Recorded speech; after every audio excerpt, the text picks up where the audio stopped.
Hello, everybody. Welcome to the Real Sports Scope. I'm your host, Robert Butler, on this 26th day of June.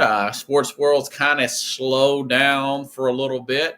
I got the Mad New Yorker backstage. Going to ask him about last night's draft. We'll touch on that a little bit. Todd Bowles got a contract extension, him and Matt Light there, the Tampa Bay Buccaneers.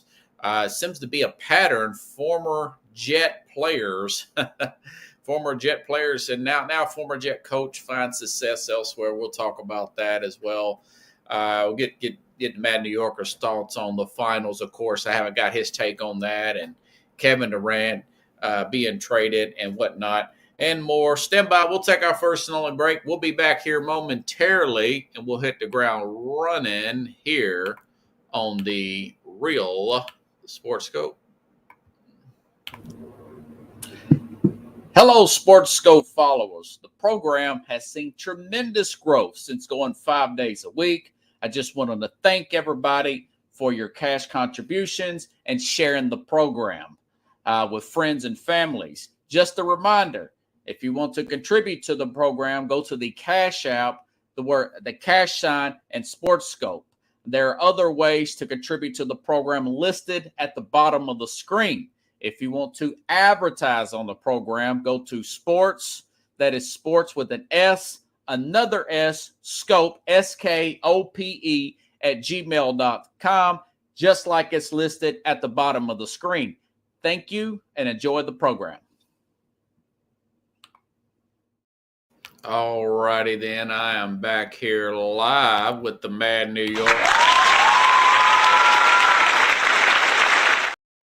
Crowd loves you tonight, man. How you doing, Chief? How's it going? Happy Thursday, bro. How you doing? Happy Thursday to you as well. We'll start with last night's NBA draft, and then we'll talk about your take on the finals since we finally had a winner declared. 7-game series. Okay, so Cooper Flagg was taken number 1 overall. There were some speculation, but very little, that pick would be traded. Got shut down weeks leading up to the draft. There were reports. We know that Gafford was signed extension. Also, I want to say a day or so ago, Kyrie Irving got a 3-year extension. Now, he won't be back until probably January, February, back from his injury. But the Mavericks seem to be pretty confident in Irving. They wouldn't have gave him a 3-year, $119 million. Man, talk about a guy making money. Man. But anyways, they gave him the extension. They've got Cooper Flagg. Now you've got guys like Shams Charania, who is with ESPN, got a authoritative voice here, big-time insider, although he's a fairly young guy, saying this is probably the best front line in the NBA. If you look at their bigs and front court there, what are your thoughts about that? What about Cooper Flagg going to the Mavericks? What are your initial thoughts about that? I don't want to put too much a loaded question to start off with. No, that's good. And happy Thursday, yo! It's official. New York out of school now. Public and private. Wow, man, that is late. When did it actually technically end? I don't know. I started my summer vacation in like April, so.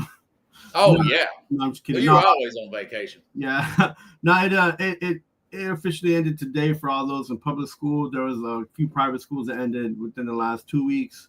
Okay. The schools as well. So I mean, look, kids are out of school, so it's time to be double the parent, right? So school's out for summer. School's out forever. I love that song. So yeah, no, but listen, we talked about the Mavs and getting the first pick when they got the lottery, and I was hoping that they would maybe dump that pick and not get Cooper Flagg. I look at it like this: it's if you don't have someone like a Kobe Bryant or a Kevin Garnett type of athlete / scorer / performer on the court that pops out, like really pops out, because not taking anything away from Cooper Flagg, but I think that he doesn't stand up to those guys in his previous. Yeah. Well, listen, let me play you what Kendrick Perkins said, not to interrupt you, because it's funny you mentioned that particular player, Kevin Garnett. listen to what Kendrick Perkins said on ESPN the other If day. LeBron James and Kevin Garnett had a baby, you get Cooper Flag. And why I say that is because when you think about it, if LeBron James, I mean, LeBron James having a baby with Kevin Garnett will be Cooper Flag. I see much hype. Yeah, I see. There's a lot of hype. I feel bad for Cooper Flag because now there's a lot of pressure on him, and he's on a team that is a different type of media, like a small market team. I don't mind these kids. NIL's brought out bigger, brighter types of manufacturer ways to get branding going. Fine, I get it. But just because you're branded and you're hype doesn't mean your gameplay has to be on the court. And from my experience in watching him, like I'm not professional, but we play basketball. But I don't see him. He does pop on the court, but the fact that we saw the team that he was on do so well without him kind of gives you kind of makes it uneasy to be like, wait, is this guy the realist? And like, because there's guys, if guys like Kobe or Kevin Garnett were not on the team, they lose like 60% of the time, 70% of the time, right? Yeah. You saw numbers like that, right? So and these guys went on to go to make a championship run without him in college. And so I was sitting there talking to another fan because I was able to catch a baseball game yesterday at Citi Field with my son and a bunch of other people that were there. And I was talking to him because I wanted to go. I was either debating to go to the baseball game or the NBA draft in Brooklyn. And I was like, I was going to be there. And I was like, I don't know. The draft's going on, with the game's going on. And I'm like, dang, they didn't sell that pick. What are they? You had an opportunity to go to the draft in person? Yeah, I was going to go. But did they sell seats for that? Yeah, it's at the Barclays Center in Brooklyn this year. Okay, so he had tickets to the draft. No, I had the opportunity to choose which game to go, which event to go to. So yeah, but I'm saying, how did he get those tickets? No, I was going to get them. Oh, how was you going to get them? Because you had a connection?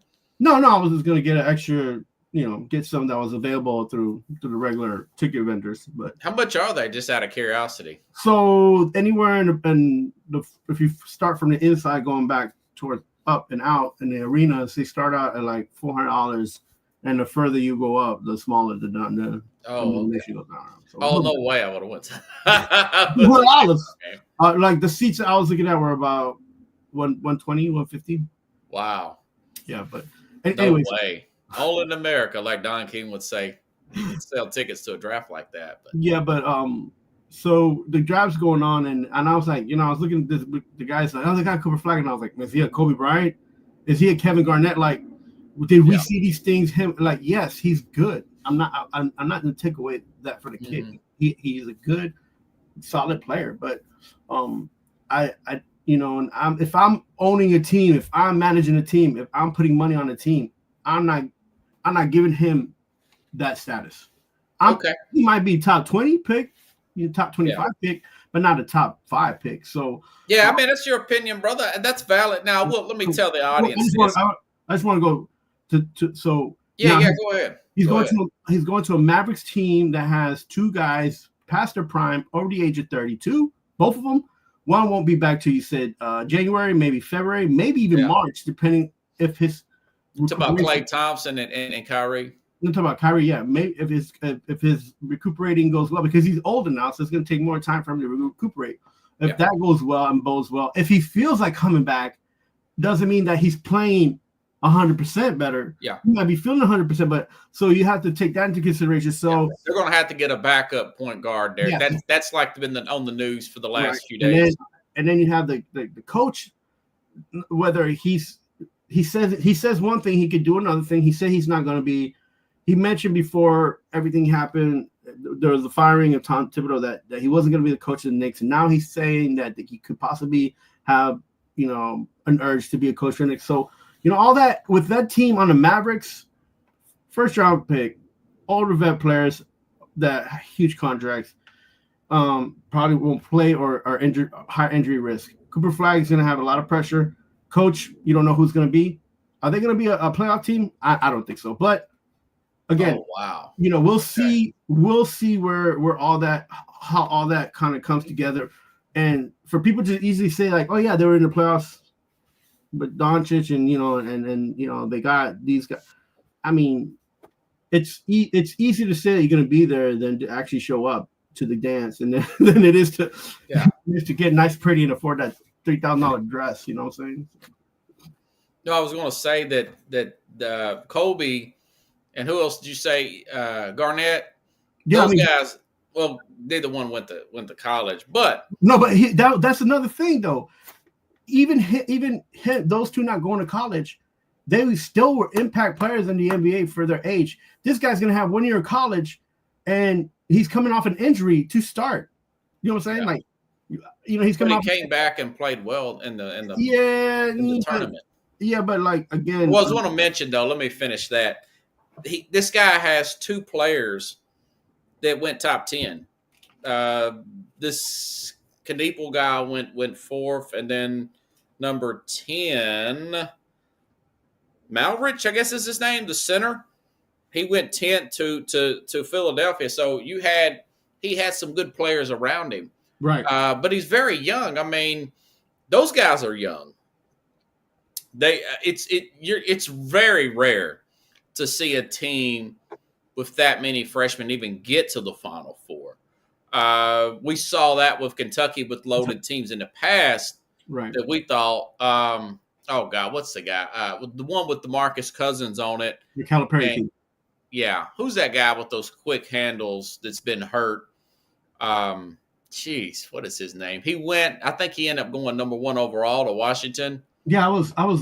He's probably one of the most paid players that played the least in the NBA. He had the headband. What's his name? Yeah, Josh something.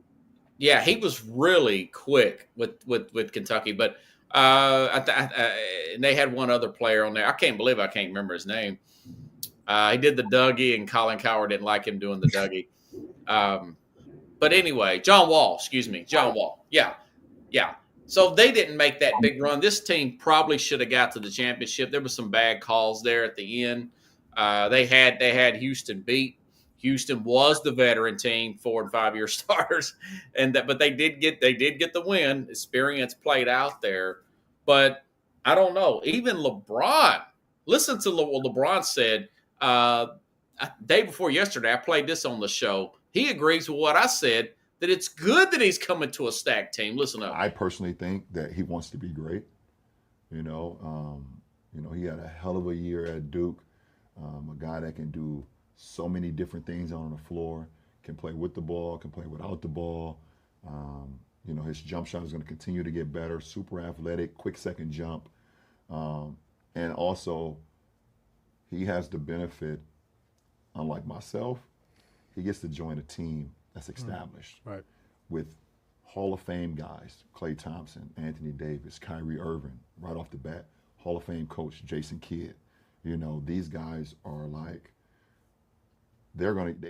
Yeah, now I don't know if Jason Kidd would be considered a Hall of Fame coach yet, but he's doing a lot better. He got to the finals a few years ago. He's a Hall of Fame player. He is a Hall of Fame player in college and in the NBA. So, but he said coach. We don't know that yet. He's not coaching. But I still like Kidd. I think he's grown into that position as a coach. That's compared to the guy that was, coaching early in his career when he was spilling water on the court to get a timeout.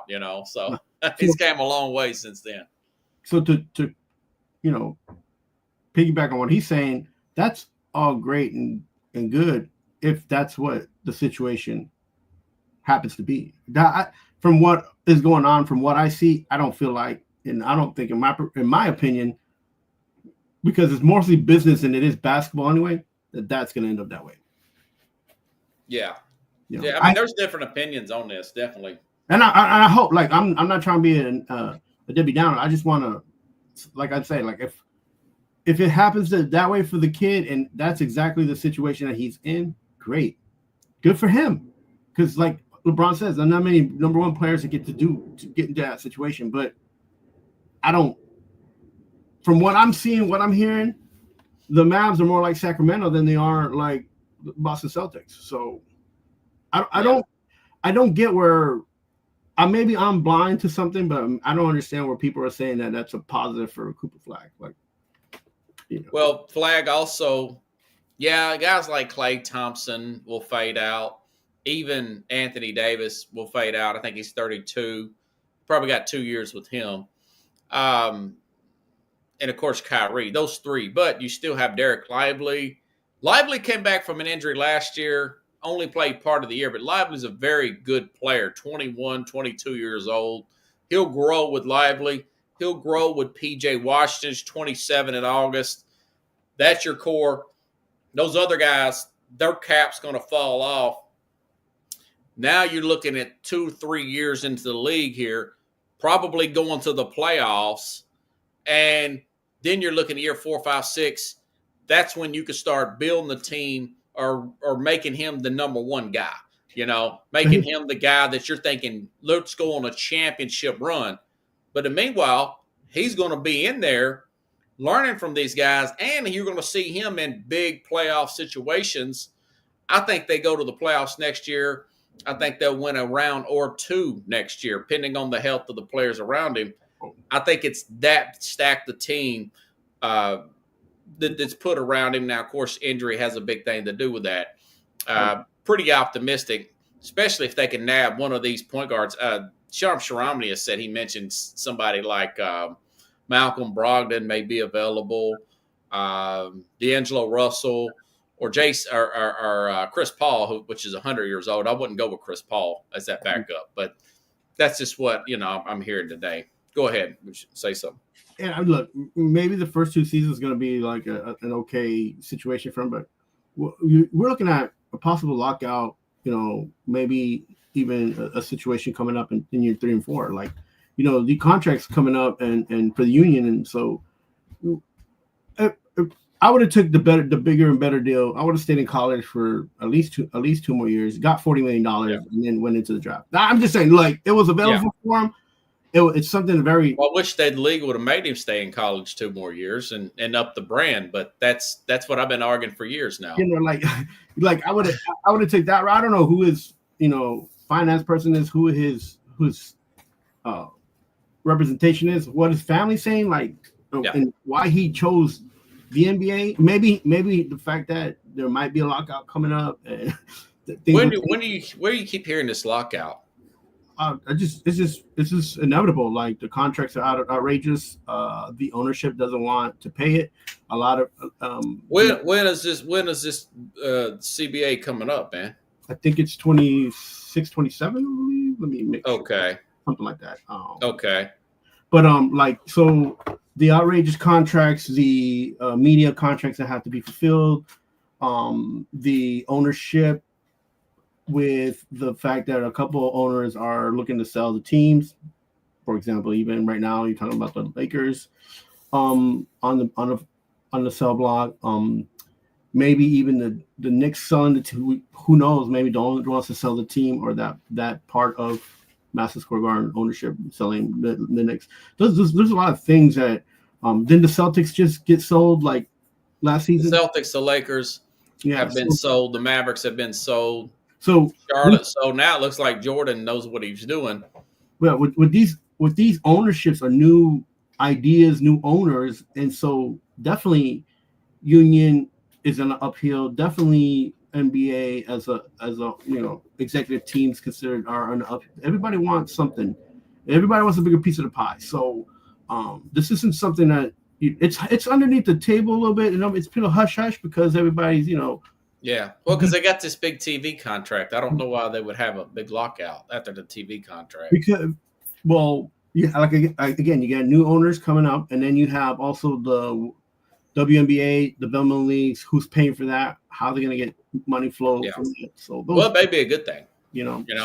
That may be a good thing. Small things coming around, and it's all going to, bubble up and overflow the cup per se, and these players they're gonna feel it. They're not gonna have these great contracts like what's this guy's name who just agreed to a contract? The former player for the Bucks. What's his name? I can't remember his name. Buccaneers?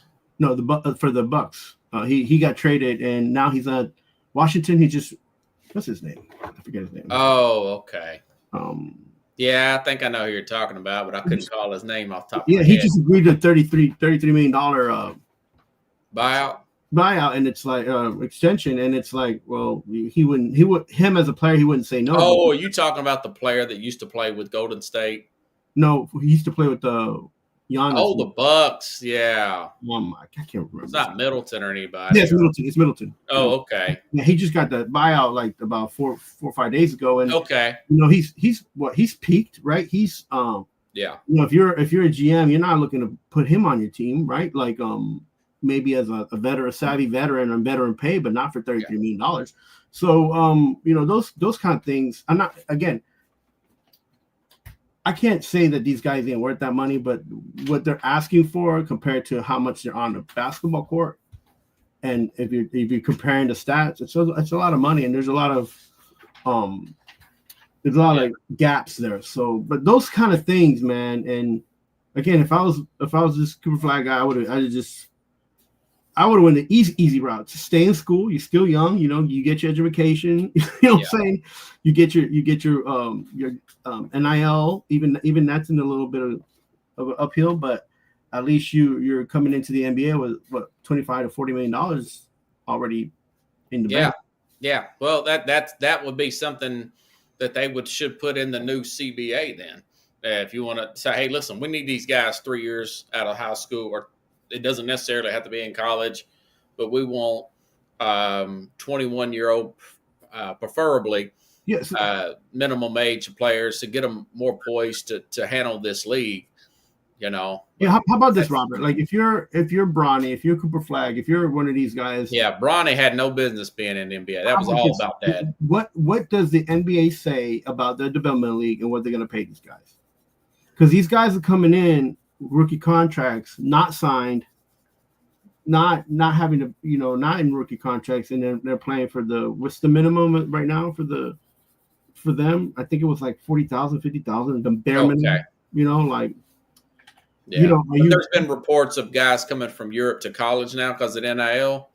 So they should just scrap that freaking G League and depend on college like the NFL does. So it's not formidable. It's not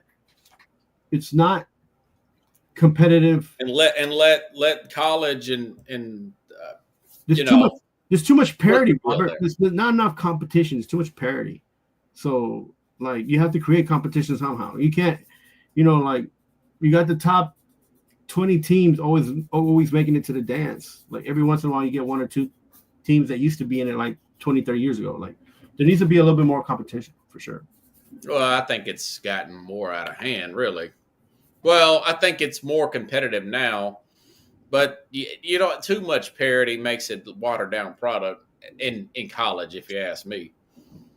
But anyways, veering off topics here. Oh, by the way, I saw this, man. I read this morning from the Bleacher Report. I didn't send it to you. I just thought about it with the Cooper Flag situation. What's the chances of 4 high school teammates, 3 of his teammates in high school all got picked in the first round? With the chances? From Monter Wade High School. I don't even know. I guess it's in Maine somewhere, 4 players got picked in the first round on the high. I've never heard of that. Right. Didn't LeBron's team have 3 guys picked in the NBA draft? Well, I mean, who's the other 3? I mean, who's the other 2? I mean, just. Oh, I'm sorry. They went to college. He got drafted and they went to. They got picked by a couple schools. But that's a really, so the guy's been a winner, part of winning organizations, and he's going to go to a stacked team in the NBA. Went to Duke, played with All-Americans there, got 2 other guys drafted, and now he's went to the Dallas Mavericks. Think about the guys who's won championships: Kyrie, Anthony Davis, and Klay Thompson. That's a lot of champions. I mean, Klay's got 4. One for Anthony Davis, one for Kyrie. All of them got Olympic gold medals too, right? Yeah, gold medal. I don't know if Jason Kidd ever won a championship as a backup anywhere, but he's played in the finals a few times. He played with the Nets. He played in the Nets a few times, and no, he did win a final when he was in Dallas, didn't he? Oh no, he wasn't on that team. No, he wasn't. He broke through with the Mavericks, and he was great there. Right. I don't know why they got rid of him. To be honest with you, it wasn't a good move. But anyways, what's your thoughts on the finals, man? OKC breaks through, they win it. Yeah, we talked about how, now. Yeah, you cut that bit out that we talked about him and Halliburton getting hurt. Yeah. Yeah, well, just get your thoughts on the fact that the OKC actually won the championship. I'll play that a little bit later. Yeah, we talked about the Halliburton's aspect of it. Yeah, we were talking and we thought that the season was going to be no more than 4 to 5 games, but it ended up being 7 games. Pacers were very resilient. They deserved to be there to fight out to the end. That whole concept of trying to come back from 20 points is that an Eastern Division type? Is that an Eastern Division type mentality? But they did it. Yeah. OKC ended up winning. They were the better team all season. They had the better depth. They had the best player on the team, the MVP on both regular season and championship season. Congrats to them. One of the questions you asked me was, do I think they're going to be a dynasty? Can they follow this? Yeah, or can they go on a run like my guest last night, Jason Patterson, says he sees this being like a Spurs, Tim Duncan type of team. Might not win 3 or 4 straight, win a championship, come up short, win a championship, come up short. Maybe they win 3 or 4 over a 5 or 6 year period. I don't see why that's not out of the question, because they've got first round picks in the future, and they've got all these young players, which I don't think contracts are going to be an issue. Plus, age is not going to be an issue. Right. No, this is a situation that they set themselves up for the long haul, and they'll be in the playoffs for sure. Championship is one of those things that we have to be very careful about calling them crowning their rear end. Because they're unfortunately, there's injuries. There's going to be a few monetary moves in the next 2 years. So if they don't make it next year, then the year after next, they're going to be hit up by a few contractual moves that they might want to renegotiate. So you're not optimistic that's going to be the case? I am, actually. It's just the business of basketball doesn't allow this system to stay. It doesn't feed the system to keep it like an option. If there was less business involved, then yeah, this is a team that could definitely make a run annually. So I just don't. I hope it does, because it's a good team. It's a fun team to watch, but I don't know if it can. Yeah. Well, recent history says it won't happen. We've had 7 years, 7 different champions. We've got new rules here. With sometimes this thing with the analytics real. Sometimes the analytics is real, my friend. Sometimes. Yeah. There's 2 ways to look at it. I think that there's probably a better chance they could go on a run, but I knew the Spurs are coming up. They've had another high draft pick last night. They've got De'Aaron Fox, Victor Wembanyama. They're going to be a force eventually to be reckoned with. It's and I'm sure that Sam Presti, who's assistant from RC Buford, knows that, and he's preparing. He's preparing to make that particular move. It's going to be fun to watch. Yeah, like we said the other day, Halliburton said it. I mean, two podcasts. Nobody else mentioned that. Calf injuries can lead to a calf strain, can lead to a torn Achilles. Listen to what we said 1 week ago, man. Let's play it for the audience. With that calf. I don't know if I would have done that. No, the doctor's really, because he could tear his Achilles doing this. What's your thoughts about that? Should Halliburton play tonight? And is this thing over? Or maybe if he plays and inspires them and they push it to Game 7. Yeah, I don't feel like they're too late into the season to make for the team to make a critical decision like this. If I was the owner, the GM, and the coach, I'd be like, look, just tell the kid he had a good season. Let's see him back here next year. Yeah, that's good stuff, man. So this show was marketed right. We should be right up there with the big boys, But nobody else mentioned that. I mean, listen, you got to stop a player. I was talking this last night with Jason Patterson. You got to save him from himself. Yeah. You know, they were their fourth seed. Okay. They went to the finals. I want to say they were in the conference finals last year or whatever. They're very close. They're a player or two away. Why take that chance? This guy's not going to play. He's not going to play any next year. So that's a big setback for the Pacers, man. I just don't. I don't know what. And Jason said, well, it's up to the trainer and the coach, and then the player himself. Like, no, you can't have the player. You got to save the player from himself, man. Right. No, another thing, to be honest with you, even looking at that roster that the Pacers had, and I was talking about that they have very little depth. It's just a lot of players that were unrecognizable that haven't been playing a lot as far as in the season. But now that the playoffs was coming in, you saw some of these players coming off the bench, and heck, they did a pretty decent job without him on the court. When he fouled out, was it game 2 or 3, and then when he got, they did okay without him. They sat him a lot anyway to give him rest. So I don't think it was something that they could have not overcome. Him being on the court, it makes a huge difference. But when he's on the court, but when he wasn't on the court, they still were competitive. They were still close. There were just a few things that didn't go their way. I feel like OKC played better defensively the last 2 games. Yeah.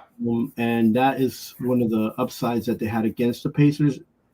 And it just kind of reared his big head. The giveaways, the takeaways, and that kind of like helped set the OKC Thunder defense apart and help them win. But for Haliburton not being on the court, not to say that he's not important, but I feel like had they coached these guys with him not on that he wasn't going to be available, and the expectation was actually there, and they were motivated, I feel like they could have easily been all right without him on the team. But that's not the case. That's not what happened. When you see your number 1 star go down, I mean, it takes a lot out of you, man, mentally, physically, and then you're just like, oh, now you, instead of expecting to having to step up, now you're forced to step up, and you're forcing the issue, and you have more anxiety about it than having it to come to you naturally because you practice it. So. Yeah, it's unfortunate, but I do blame the staff there for not just simply benching him and saying, listen, we can't, we're way too close for this thing. And I know that you can't assume you're going to be back. That's the Dan Marino rule, whatever you want to call it. He tells his teams, hey, we'll be back next year. Some of the teammates were bummed out in the Super Bowl. They never got back to the Super Bowl after Dan Marino made it in his second year in the NFL. There was a pretty good sized trade here, more about name brand than actual name recognition, I want to say, than actual substance, in my opinion. Kevin Durant got traded to Houston, 37-year-old. Jalen Green is not quite developed into the offensive player that Houston would like, 23 years old, but they get, who was it, Dylan Brooks, former Memphis Grizzly. I like Dylan Brooks a lot. And, of course, they got that first-round pick. What's your thoughts about that trade? Got a lot of buzz over the past week.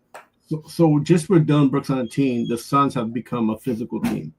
They've got their Charles Oakley, Anthony Mason type, guy. The Suns do. Yeah. Who is their Charles Oakley, Anthony Mason? Dylan Brooks. He's I love Dylan Brooks. He's a big. I think he should have went to the Golden State. Yeah, he's a big. They should have dealt Draymond, but that's my opinion. Yeah, he's the big banger, the big bruiser. He's in there, and he's good. He's good for that. So the Suns got a little bit of muscle now. Durant gets to go home. He gets to be in Texas. He's from Texas. Yeah, he played for University of Texas. Yeah, he played University of Texas. So it's something that he's close to home. I don't know if he expected it. He was here in New York in the Fanatics, event that they had here. Yeah, they got a lot of talk, man. They got a lot of buzz. And there was, everybody was, while he was being interviewed, they said that he got traded, and I'm not sure if it's not that he didn't want it, but I'm not sure he was expecting Houston. But does that make them a contender? Yeah. How much do you play Kevin Durant at his age? What's his minutes like, man? What do you do with his rotation? Yeah, the thing is that Houston Rockets are a young team, right? So yeah, as a whole, yes, they can put him in. I'd put him in beginning game 10 minutes and then give him 10 to 15 minutes, like spots, because he's a scorer. He's always been a scorer, and you got to respect that. He's going to get rebounds, mostly offensive than defensive, because he's mostly. Yeah. But what's your overall? I'm thinking 18 to 25 minutes a game. No, I would give him less. I'd give him 10 to 15. I'd give him about 15 minutes. About for the whole game. Oh, for the whole game? I know that's like a bench player, but still, he's 37. Yeah, you don't need him to be out there eating minutes. But the best thing about Kevin Durant, no matter like his age, is no matter how many times he's been on the court, he's getting his minutes will average points. You know what I'm saying? Yeah, he's getting points per minute. Got that 7 foot frame. I mean, yeah. So he gives you offense. It might not be deadly, but I don't know. That would be something that might. And he's probably going to want more minutes. Right. If I had a coaching he's staff, probably going to want about 30 something, and I'm going to be like, no, we can't do it. You got to see how you run your offense. What do you expect? Because defensively, he's not going to be running back. He does play defense, but he's not running back. And every team right now is the running team, right? So, and they're not though. That would help. At least they're not the Pacers where they would run him ragged, right? And he'd run out of gas. I don't know. We'll see. We'll see what they establish for him. Who got the better end of that trade? I thought Phoenix come out great on that trade. Heck yeah, they dumped salary and they picked up a young guy. Young guy, and they also picked up opportunity to draft, right? So, yeah, and they got Brooks there. I thought that was awesome, man. That's a good job by the Suns. I've been telling the Suns to do that with half the roster for the last 2 seasons. Yeah, that team was too banged up, man. Remember, I told them they were. Remember one of the podcasts we had when I was on, said they were closer to going to the emergency room than to the playoffs. Yeah, they did. They did. I'm trying to see what they did with that. I don't know if they moved it elsewhere. The pick. Walter Clayton Jr., by the way, from Florida, went to ended up going to Washington. I guess we'll never hear from him again. That's unfortunate. Well, man. No. Yeah. What I don't. Washington has had so many struggles in the last umpteen years, man. Once they get a good team, for some reason, it just the debacle happens, man. I don't know what's going on over there. I don't know if it's the water, the air. Yeah, they're just an awful organization, They never been good. They were decent when they were the Bullets, but they never really been good. That's one team, them and Charlotte, you like to see something good happen with those. But I said that about Golden State, they were bad for a while, and then they got it together. They got it together and did their thing. But yeah, I'm like you, man. I think that's a great trade for Phoenix. They still have their problems. They got rid of They need to do something with who's the other guy on that team? It's not Booker. The other guy that's injured all the time. The center? Huh? The guy they traded for the other day or a few years ago. Oh my God. I hate it when I come up short like this on names. Because they're not playing every day. So. Bradley Beal, yeah, because he's out all the time. Then they got Mark Williams. So they make one good move and then make a bad move. Williams is another guy hurt all the time. Yeah. So Booker, Bradley Beal's just, man, I'm sure plus, hey, we still got the new season coming up. Maybe some of this stuff will still happen. And they're going to do Raymond Beal should be another off-the-bench guy. You can't put a lot of faith in these guys, man, Well, they're paying them like they are, so. Yeah, a lot of them are overpaid. Porzingis goes to Atlanta. Do you see anything come of that? Or he's another guy that's kind of lucky to get that ring with Boston? Well, right place, right time. Yeah. I don't. What is this guy Trey going to do with this? Trey Young going to do with him? I mean, they got this solidifies a core, inside core for Trae Young to just feed inside when he's healthy. But what is he going to do when Porzingis is not there? Like, what is this team going to do when he's injured? I don't know. This is a good move by Boston to clear out. Yeah, his contract. Yeah. They dealt. Oh God. And they also dealt their big defensive guy too. Dealt him for Anthony Simmons from Portland. Dipped off some salary cap there. So plus Jaylen Brown's on the trading block. They're making a lot of moves there.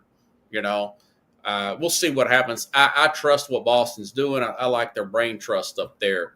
Okay. Man, this other story I've been wanting to talk to you about. It's pretty interesting. Tampa Bay extended Todd Bowles there. It's another former Jet. You look at their quarterbacks there. Sam Darnold's got a big contract. You look at who was the other one? Geno Smith has got 2 contracts. 2 different teams. Found some success there. Does Zach Wilson, does he find success elsewhere because he's away from the Jets, or just those guys are just kind of outliers, man? Listen, you get your opportunity in the league with whatever team it is. Unfortunately, the Jets, and I'm going to say this as positive as I can as a fan of New York, both teams. The Jets nor the Giants have ever been good places for players to develop, like ever. Okay. Like if they go there, they've already ready to play. They're ready to do big things if they're that type of athlete. To send these guys or to acquire these guys and think that you're going to development and they have no substantial foundation for them for that to happen. The expectations are too high and the pressure's too much. So on both teams, and I said this on a lot of podcasts. I've mentioned it here. I talked about it. People are like, well, what do you mean the Giants never? Yeah, the Giants not so much. But I just think they just kind of streak a bad. Jets have been on and off more bad than good for the last 20 years. How many quarterbacks have the Giants developed? They're like, what about Eli? Well, Eli was standing behind this guy, Kurt Warner. Kurt Warner got hurt. They didn't develop Eli. Eli just started playing, and he was on the team that had a great defense. They didn't develop him. Look, if you think about him and you see his record, you'll see that a lot of people in New York and outside New York don't think that he's a Hall of Fame quarterback. Yeah, that's a good point. That's a fair point. And then they're like, oh, what about Phil Simms? Yeah, Phil Simms, he was in the Super Bowl, but Phil Simms came out in late 70s and he got, he was pelted, got hurt. They had a great defense behind him that was able to come in, but there was nobody there to guide him to be the Phil Simms that was two Super Bowls. One, he actually took the team in 86. And in 90, he got hurt. Jeff Hostetler wasn't developed. He was a backup. You know what I'm saying? Well, but they still won. Yeah, they won. Yeah, but that's not – they didn't win, and it wasn't on Phil Simms' shoulders. It was the I get you. The team. On almost all Giants. Why do you think all that's happened? You just think because it's too windy up there? I just don't. These aren't teams like Pittsburgh, which develop defensive players, or San Francisco or Green Bay, who've developed quarterbacks in the past. They've had great coaching, but the coaching hasn't been for development. It's been to be annual in the season, do your thing, and just try to get wins. Phil, what's this guy's name? Why can't I remember this guy's name? Who? Bill Parcells wasn't developing. Yeah. He wasn't developing the heck out of players. He was motivating them, forcing them to play out of their minds, and making sure that if they got any losses, they remembered it because they were looking forward to getting wins. So it's not a development process. It was just a situational process, right? So the Jets, I think it looks bad on Woody Johnson. Yeah, I don't agree about the stuff with the Giants. I think here recently Giants, but now you bring it back to the Jets and of all the coaches that they had, this coach who got re-signed here for the Bucs, he was probably one of the most consistent coaches.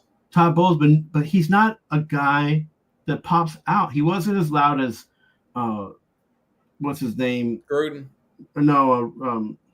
who's the Twins? The guy who Ryan. He wasn't Rex Ryan. Yeah, he wasn't as loud as Rex Ryan. He wasn't. That whole he had that shtick come out like he was Mangini. Like he was gonna be like Mangini. So he was the most consistent. And another thing about him was that he'll tell you straight up, I'm gonna worry about the defense, and he tried to get coaches that he can work with on the offense. And I think that's still one of the things that was in Tampa before he started the season, that he was people trying to call him out on. Oh, well, he's got the defense right, but what's the offense going to do, right? What's the offense going to do now? What happened? They got the offense going. He got a good coordinator in there. He got the quarterback who's motivated and crazy as all. Yeah. It's the most unlikely success I've ever seen, and it's just 2 years. Right. But they have won the division in 2 years, and I still think they got a good shot to win it this year. I don't know. Atlanta keeps coming up. Carolina was getting hot at the end of the season last year. Right. 9 games is always the bar for those defensive-minded coaches. We got to get 9 games. They talk about because they're offensive-minded. So they're like, we got to get at least 9 games, right? And you hear that all the time from defensive-minded people. We got to get that 9 games and get in the playoffs. And, but now that it's 14 games, you need to get 10 to 11 wins, right? So, kudos 17 games, yeah. Yeah, kudos to Bowles. Kudos to that Tampa Bay team. There will be again in the hunt if there's injury. Make sure you don't have to do that. But they deserve it down there in Tampa. And I remember they're usually my dark horse for the playoffs and the Super Bowl anyway. So yeah, you've been pretty consistent on them. Something. I think another thing that Matt Light also got an extension, the general manager down there. He's done a good job as a general manager, picking players you've never heard of, coming in, contributing to this team here, and getting a guy do you think about Baker Mayfield? He was on his third team? No, but his contracts, because he's a number 1 pick. He was always guaranteed to make a certain amount of money because of that. Mayfield. Yeah. Yeah. Yeah. So but he ran through that. No. What I'm saying is that because he's a first round draft pick, because he's been in the playoffs, everything is on their contract, right? So he was able to get him on the low. Yeah. Very low. Because Cleveland paid for most of it anyways. Right. So and then the other team he was on Carolina for a minute. Right. Yeah. And I think he went to the Rams for part of a season. Right. Yeah. So he came in the middle of the season. They didn't keep him. That just, the chances of this happening is slim and none. It's really good. And I like Todd Bowles a lot more. One of these agenda-driven reporters try to ask him some kind of race baiting question about being a black coach or something like that for the team or whatever. And he's like, listen, I don't look at stuff like you do. I just look at people as people. And he shut that nonsense down and went right all about his business. And I tell you what, man. I'm laughing because he did that in New York and people hated it. It was like, oh, you don't want to answer my questions. It's like, yeah. I just really like the guy. After he said that, I really like it. I'm anti-woke, and that just really irritates the fire out of me.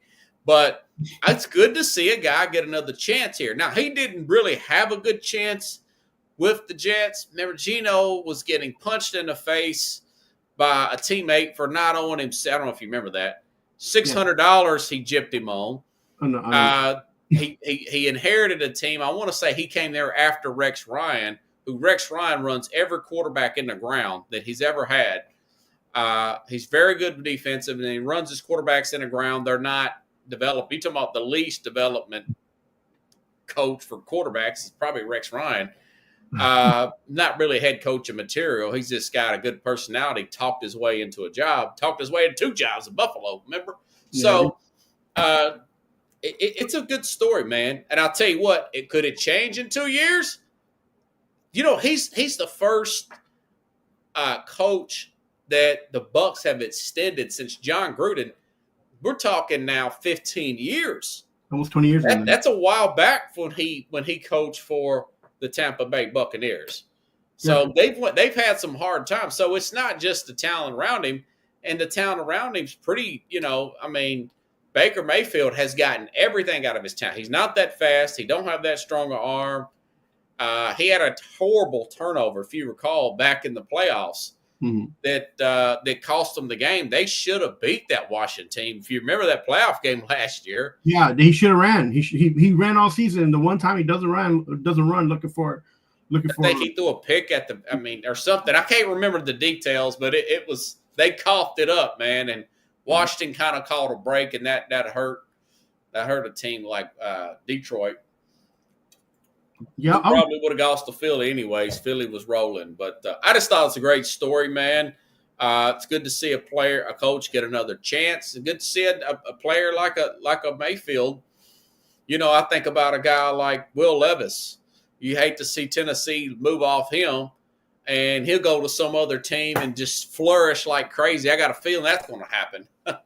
Well, they got that kid that went to Green Bay, and he had a few games, but then Malik Willis, comes back and beats Tennessee. I mean, what revenge is that? He's traded for a 7th round pick. Was Jordan Love gets hurt, the guy comes in, beats up on Tennessee. I want to do a few more runs tonight with Uber. Do you have anything you need to plug, Chief? No, next week hopefully the rest of this week's almost done. Next week I will have a clean slate. I'm gonna try to get somebody on and do an interview. Baseball show. Yeah, and then just get some of the sports stuff out there. There's a lot of things. You said that the summer's quieted down. Man, if you look at sports as a broad spectrum, and if you're a soccer like lover like me, then are you hyped up about that? Let me tell you this. Number one, we've had this new tournament, part of this tournament here in Nashville. And listen, soccer fans, I thought you were sophisticated. Germany, Argentina fans. I've been talking to people from Germany and Argentina last few days, starting last Friday. Don't forget to tip your Uber drivers, guys. I mean, you asked me 50 questions about Nashville, what to do, taking you 2 miles. It's 150 degrees outside. I'm in a lot of traffic. Don't forget to Argentina, where you at? Don't forget to tip your Uber drivers, man. Well, you coming in there smelling and because it's 1,000 degrees outside. I'm saving you from walking in this freaking heat. We got a huge heat wave down here. I think the most important thing that you need to understand is that in a lot of countries, this is when it's not. In a lot of countries, all the taxes, all the fees, everything is covered when you pay all at once. A lot of people come. Not everybody. Maybe they misunderstood. They didn't get the memo. That the gratuity is included in your fee. And all you have to do is be like, hey, listen, just to let you know, gratuity is not included in these fees. I should have told them that. That's it. I should have said that, right? You got enough money to fly to Nashville and go to these freaking games. You can't throw me a few bones. Look, it's okay. They were pretty nice people. Maybe they didn't know. You got to be in New York and put that little gratuity not included. It's hard accepted. Put that on the back of your seat. You know what these guys will get charged if they got in a cab instead of the Uber? They paid me like $5-6 for this is like a mile or two run or whatever. Sometimes these cabs, more often than not, that are downtown, they will charge $35-40 for the same ride. I know. The same ride, dude. Well, you get a meter running, bro. That's the thing. They got a meter running. So the meter runs whether you're stuck in traffic or not. Uber doesn't. Uber is about mileage. Sometimes they have surcharges, but it's not all the time. No, they will jack you downtown, these cab drivers. Old lady told me that. She said she got a mile and a half ride on a Tuesday night, because her phone went dead. She couldn't call the Uber. She was just here for business. She wasn't partying or nothing. And a mile and a half from Broadway to her hotel in West End, which you're familiar with Nashville, I'm sure. Yep. It was like a Holiday Inn or something. Yep. $47. But she went from downtown. That's like a $10 Uber ride, dude. She went from downtown to Vanderbilt and got charged for. Yeah, $47. She's like, I couldn't believe it. And that was like the third or fourth person that told me that. And of course, I consoled her. I have chargers in my car. I give them mints. She did give me a good tip. That was pretty cool of her. She was here for some kind of convention for work, but she did want to see some live music. So when we come down from the north, we go to Tennessee, man. We not jumping on the cab. We know most of the New Yorkers will tip because it's practically free for New York and LA compared to our prices compared to there. You know, so the San Francisco people, LA, New York City people, so far so good. There's some that don't, but for the most part, statistically, Canadians, other than Toronto, I don't know what it is about Toronto, they don't tip. The rest of the country does tip. Yeah, we could do a whole show on that. It's like the Toronto Blue Who tips and who don't tip.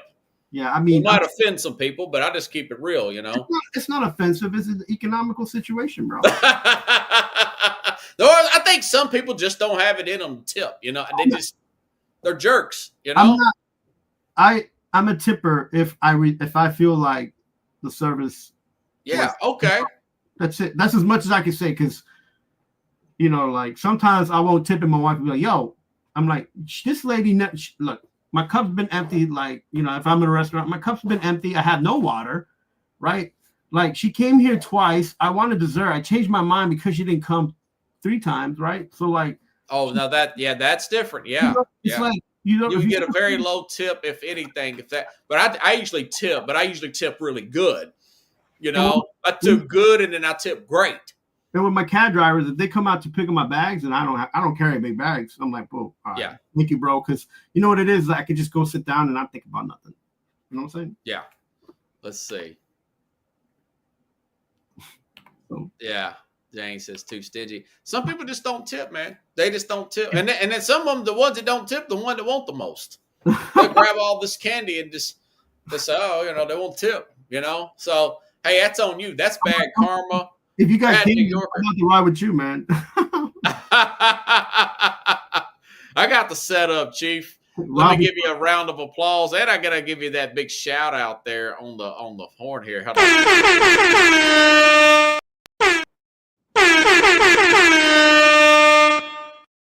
that hype horn, man. Brought it tonight there. Thank you, Robert Butler, the Candy Man. Thank you, brother. The Candyman can. I'll see you next week. All right, everybody. I'll see everybody next week.